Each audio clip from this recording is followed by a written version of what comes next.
بسم اللہ الرحمن الرحیم الحمدللہ رب العالمین والصلاة والسلام علی سید المرسلین۔ عزیز طلباء، محمود مان کی طرف سے آداب۔ اس ویڈیو میں ہم 9th کلاس کے لیے اردو کی درسی کتاب کے سبق نمبر 2 یعنی نعت رسول مقبول صلی اللہ علیہ وآلہ وسلم کے شعر نمبر 6 کی تشریح کرنا سیکھیں گے۔ تو شروع کرتے ہیں۔ دنیا میں رحمت دو جہاں اور کون ہے؟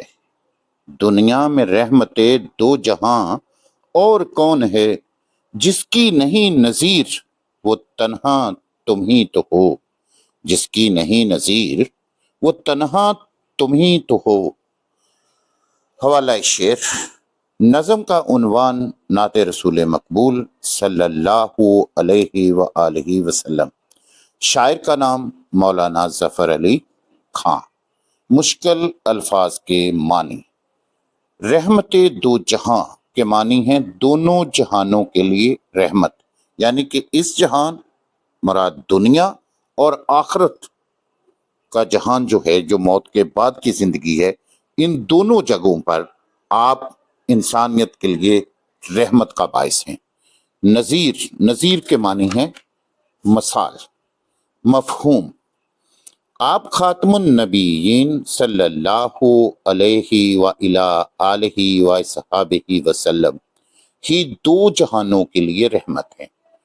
آپ صلی اللہ علیہ وآلہ وسلم جیسا نہ کبھی پہلے آیا اور نہ قیامت تک آئے گا۔ تشریح۔ عزیز طلباء، تشریح طلب شعر میں شاعر مولانا ظفر علی خان نبی اکرم خاتم النبیین صلی اللہ علیہ وآلہ وصحبہ وسلم کو دنیا اور آخرت کی سب سے عظیم ہستی قرار دیتا ہے، جن کا کوئی ہم سر نہیں۔ ان کی رحمت، ہدایت اور انسانیت کے لیے محبت ان کو تمام مخلوقات سے ممتاز بناتی ہے۔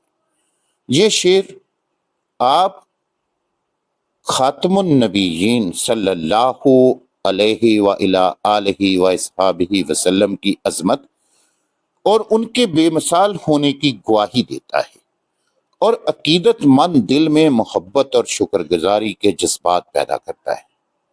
تشریح طلب شعر میں مولانا ظفر علی خان نے رسول اللہ صلی اللہ علیہ وآلہ وسلم کی امت پر رحمت کا ذکر کیا ہے اور مسلمانوں کو اس سے فیض یاب ہونے کی تلقین کی ہے۔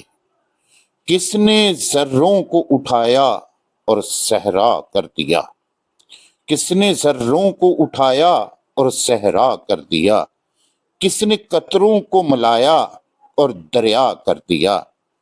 زندہ ہو جاتے ہیں جو مرتے ہیں اس کے نام پر۔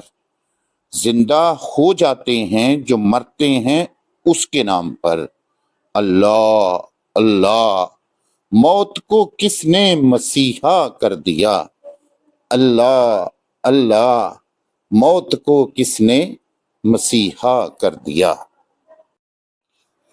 دوسرے مصرے میں شاعر کہتے ہیں کہ آپ خاتم النبیین صلی اللہ علیہ وآلہ وصحبہ وسلم ہی وہ ہستی ہیں جن کی ذات و صفات کی نظیر پوری دنیا میں کہیں نہیں ملتی۔ عموماً کسی انسان کی شخصیت اور عظمت بیان کرنے کے لیے کسی دوسرے مشہور اور بڑے انسان کی مثال دی جاتی ہے، لیکن رسول اللہ صلی اللہ علیہ وآلہ وسلم کا مقام و مرتبہ کائنات میں سب سے اعلیٰ و ارفع ہے۔ آپ کی ذات اور صفات سب سے بلند تر ہیں۔ آپ کا کوئی ہمسر نہیں، نہ آپ کی کوئی مثال ہے۔ آپ اپنی مثال خود ہیں۔ کائنات میں کوئی ایسا نہیں جسے آپ جیسا کہا جا سکے یا جسے آپ کی مثال کہیں، ایسا خیال بھی محال ہے۔ ہر مثال اور ہر تشبیہ آپ کے مقام و مرتبہ کے سامنے ماند پڑ جاتی ہے، کیونکہ کوئی بھی آپ جیسا نہیں ہے۔ آپ ہر اعتبار سے کامل، اکمل اور مکمل ہیں۔ آپ بطور انسان اور بطور نبی و رسول ہر لحاظ سے بے مثال ہستی ہیں۔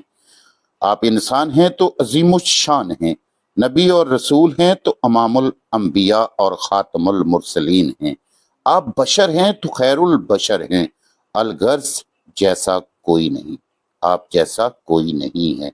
بقول شاعر محسن کاکوروی، نہ کوئی اس کا مشابہ ہے، نہ ہمسر نہ نظیر، نہ کوئی اس کا مشابہ ہے، نہ ہمسر نہ نظیر، نہ کوئی اس کا مماثل ہے، نہ مقابل نہ بدل، نہ کوئی اس کا مماثل ہے، نہ مقابل نہ بدل۔ اور شیخ سعدی رحمت اللہ علیہ کا ایک فارسی مصرع ہے، بادز خدا بزرگ توئی قصہ مختصر۔ عزیز طلباء، مجھے امید ہے کہ نعت رسول مقبول صلی اللہ علیہ وآلہ وسلم کی مکمل اشعار یعنی 6 کے 6 اشعار کی تشریح اچھے طریقے سے آپ سمجھ گئے ہوں گے۔ اس ویڈیو کے بعد نعت رسول مقبول صلی اللہ علیہ وآلہ وسلم کے اشعار کی تشریح مکمل ہوئی۔ کمنٹس میں اپنی رائے کا اظہار ضرور کیجئے، لیکن شائستگی کے ساتھ۔ اجازت چاہتا ہوں۔ اللہ حامی و ناصر۔